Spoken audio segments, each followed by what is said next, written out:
अस्सलामुअलैकुम वरहमतुल्लाहि वबरकातुहू। बिस्मिल्लाहिर्रहमानिर्रहीम।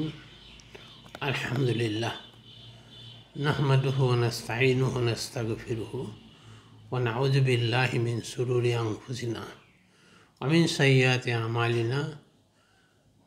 मय यहदिहिल्लाहु फला मुदिल्ल लहु व मय युद्लिल फला हादिय लहु। अशहदु अन ला इलाहा इल्लल्लाह वहदहु ला शरीका लहु व अशहदु अन्न मुहम्मदन अब्दुहु व रसूलुहु। या अय्युहल्लज़ीना आमनुत्तक़ुल्लाहा हक़्क़ तुक़ातिहि व ला तमूतुन्ना व अंतुम मुस्लिमून।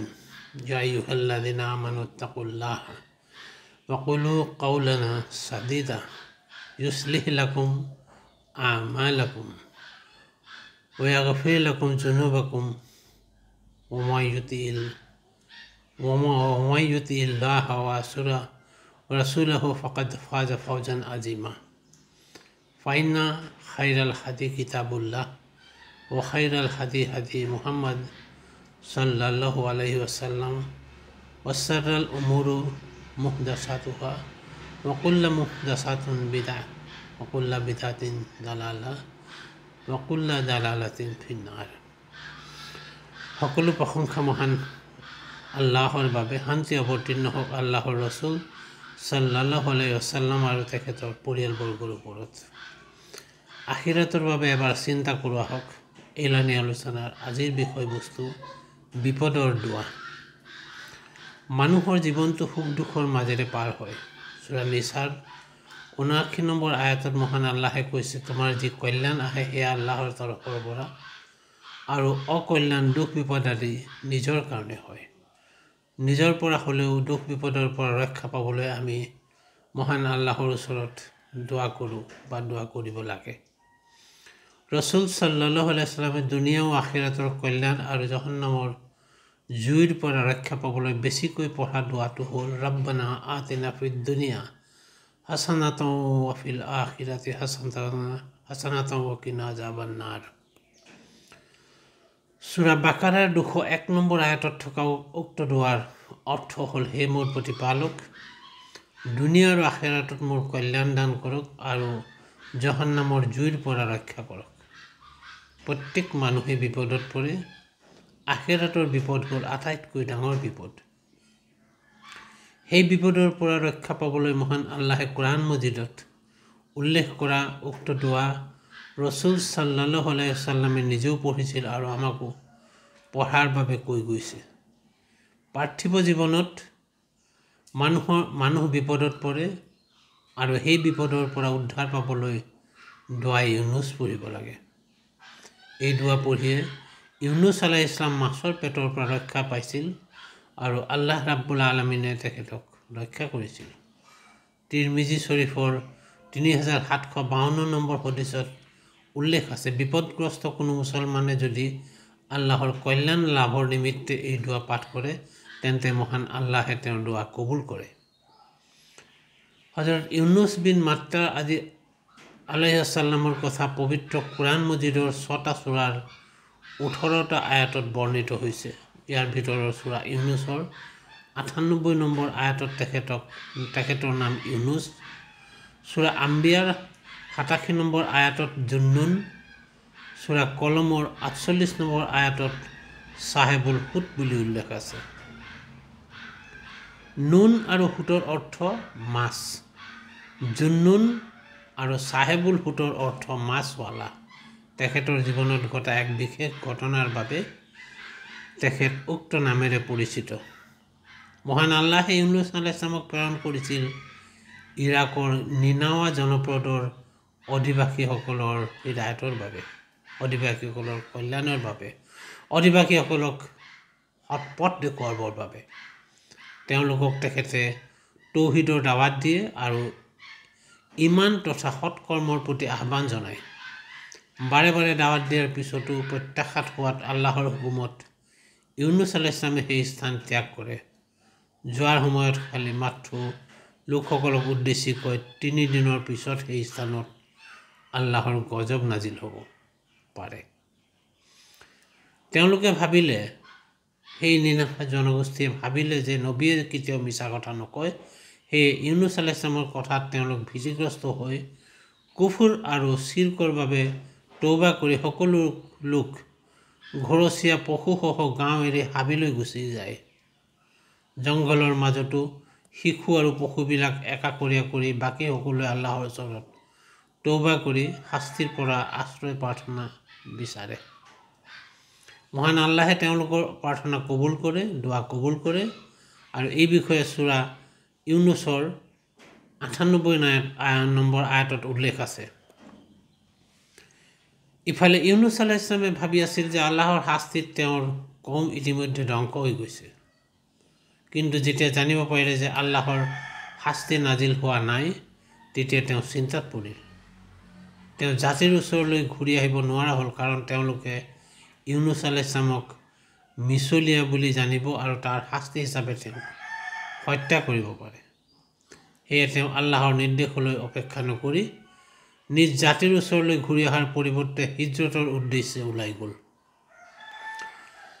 হিজৰতলৈ গৈ তেওঁ এখন নাৱত উঠি নদী পাৰ হওঁতে মাজ নদীত নাওখন ডুবি যোৱাৰ আশংকা হোৱাত নাৱৰীয়াই নাৱত যাত্ৰী অধিক হোৱা বুলি ঘোষণা কৰে আৰু লটাৰীৰ মাধ্যমত যাত্ৰী নিৰ্বাচন কৰি তেওঁক নাৱৰ পৰা নৈত পেলাই দিয়াৰ সিদ্ধান্ত লয়।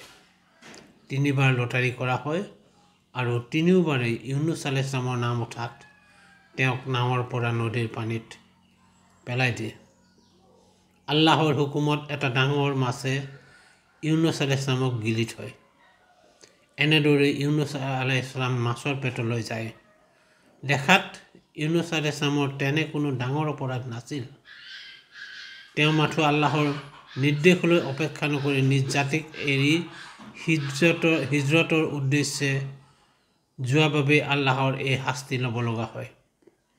ৰিছালাতৰ দায়িত্বত ত্ৰুটি ঘটাৰ বাবে বা সময়ৰ পূৰ্বে কৌমৰ স্থান ত্যাগ কৰাত ইউনুছ আলাইহিছ সালামক এই পৰীক্ষাত পৰিব লগা হয়।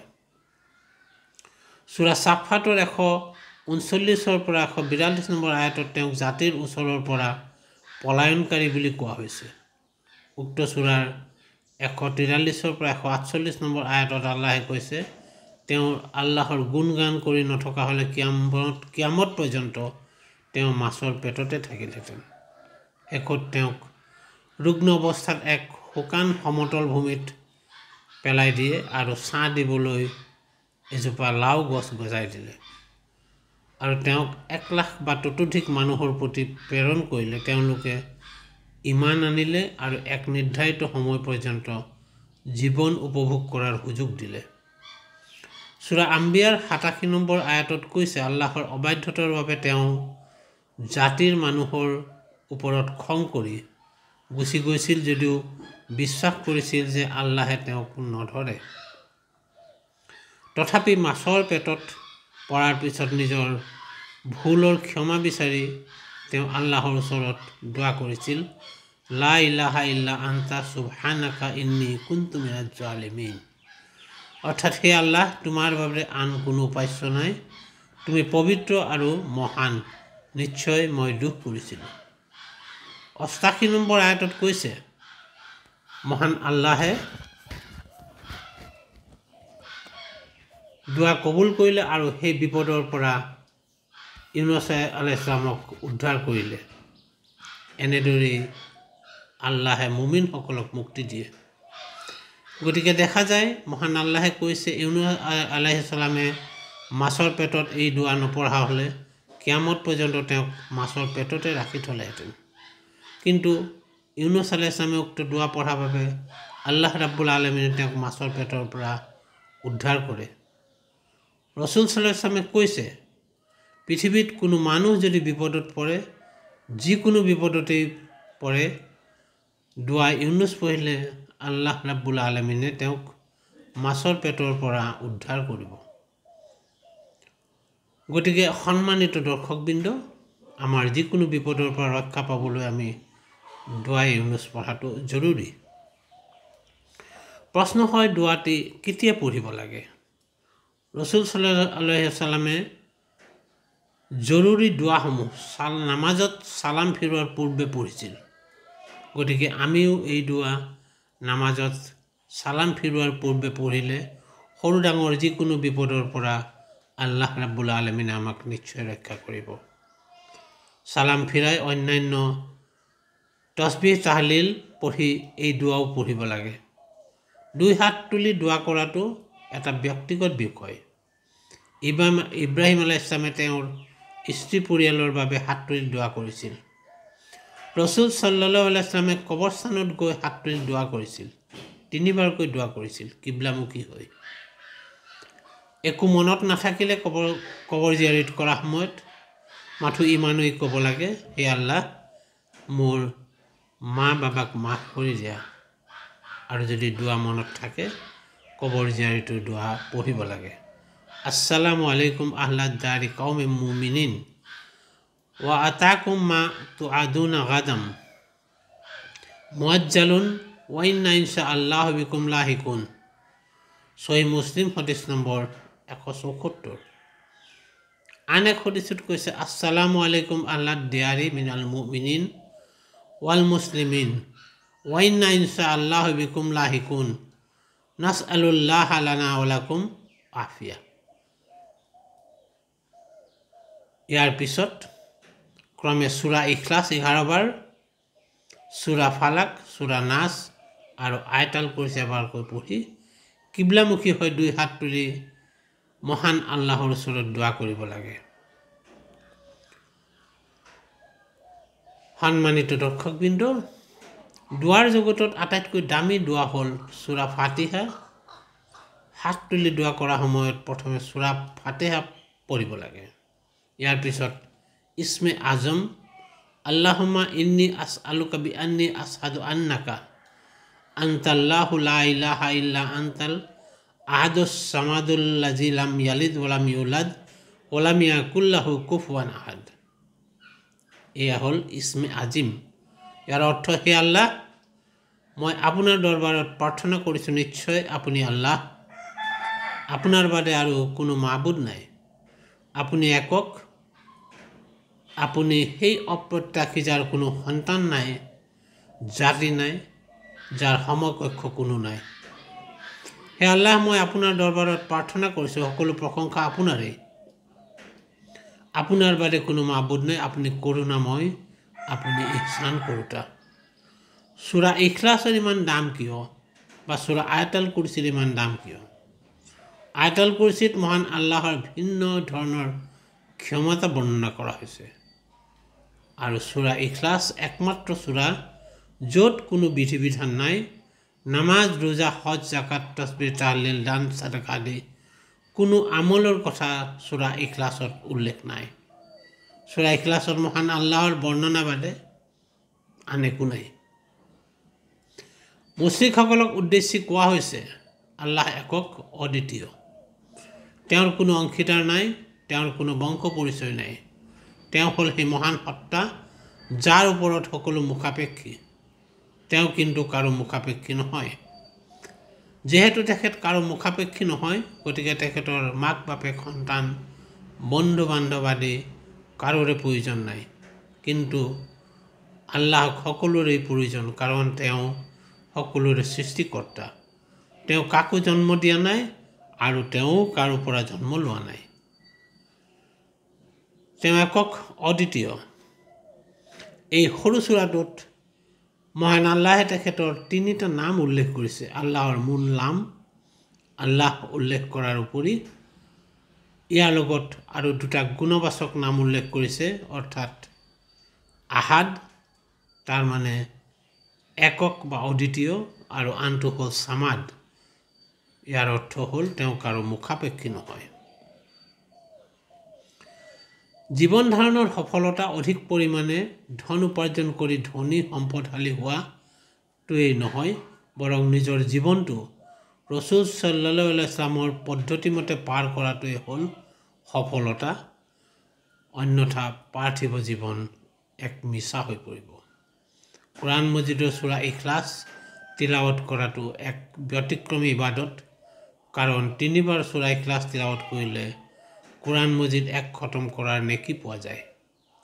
ইবাদত কৰিব লাগিব শুদ্ধ পদ্ধতিত, তাৰ বাবে নিজে চেষ্টা কৰিব লাগিব শুদ্ধটো জানিবলৈ। নামাজত প্ৰথম বৈঠক বা শেষ বৈঠকত কেনেকৈ বহিব লাগে তাৰ শুদ্ধ পদ্ধতি জনা দৰকাৰ। কিন্তু আমি কিমানে সেয়া জানিবৰ চেষ্টা কৰোঁ? আমি যিদৰে সৰুতে শিকিছোঁ বা আমাক যিদৰে শিকাইছে আমি তেনেদৰেই ইবাদত কৰি আহিছোঁ। তাছাহুদ পঢ়াৰ সময়ত লা ইলাহা ইল্লাল্লাহু কওঁতে তৰ্জনী আঙুলি এবাৰ উঠাই এয়া সহি হদিছত আছে নে নাই ক'ব নোৱাৰে। মুছাফাৰ দোৱা হিচাপে অধিকাংশই ইয়াগফিৰুল্লাহ লানা ওয়া লাকুম বুলিয়ে জানে, কিন্তু সহি হদিছত সেই দোৱা আছে নে নাই সেই বিষয়ে নাজানে।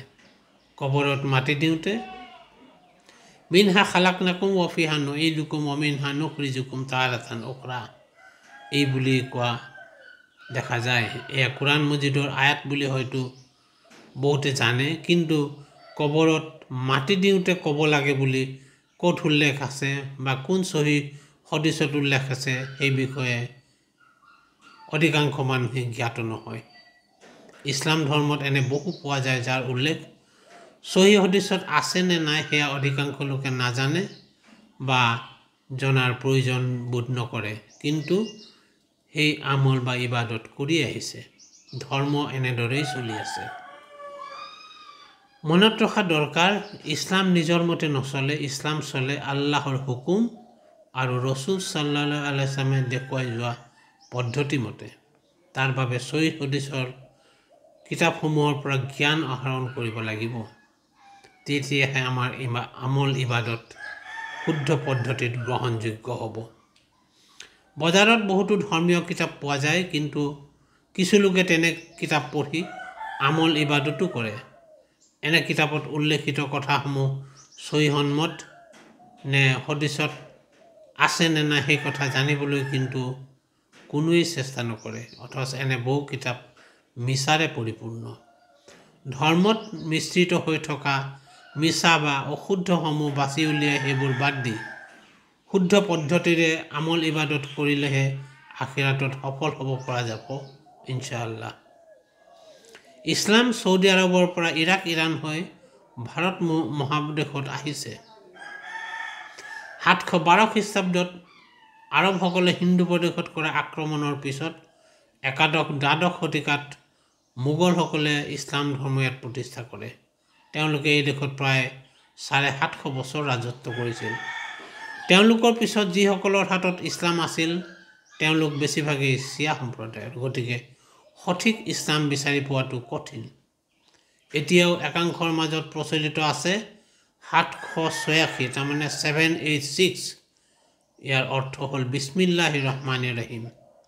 তেন্তে চিন্তা কৰকচোন, নামাজত থিয় হৈ হাত বান্ধি চানা পঢ়াৰ পিছত সূৰা ফাতিহা পঢ়াৰ পূৰ্বে 786 বুলি ক'লে নামাজ হ'বনে? এইদৰেই ধৰ্ম চলি আছে। এনে অৱস্থাত সমাজৰ লোকে সঠিক চিন্তা ভাৱনাৰে আমল ইবাদত নকৰিলে কিদৰে আখিৰাতত সফল হ'ব পাৰিব সেয়া চিন্তা কৰি এবাৰ চাইছেনে? শেষ বৈঠকত আত্তাহিয়াতো দৰুদ দোৱা মাছুৰা পঢ়াৰ পিছত পিতা মাতা সন্তান আদিৰ বাবে পঢ়িব লগা দোৱা সূৰা আল ইছৰাৰ 24 নম্বৰ আয়াতত উল্লেখিত মা বাবাৰ বাবে ৰাব্বিৰ হামহুমা কামা ৰাব্বায়ানি সাগীৰা। সূৰা ফুৰকানৰ 74 নম্বৰ আয়াতত উল্লেখিত সন্তানৰ বাবে ৰাব্বানা হাবলানা মিন আজৱাজিনা ওয়া যুৰৰিয়াতিনা কুৰৰাতা আয়ুনি ওয়াজআলনা লিল মুত্তাকিনা ইমামা। বিপদৰ পৰা ৰক্ষা পাবৰ বাবে দুৱাই ইউনুস লা ইলাহা ইল্লা আনতা সুবহানাকা ইন্নী কুনতু মিনাজ জালিমিন। কবৰৰ শাস্তি তথা জাহান্নামৰ জুই, দাজ্জালৰ ফিতনা, কিয়ামতৰ বিচাৰৰ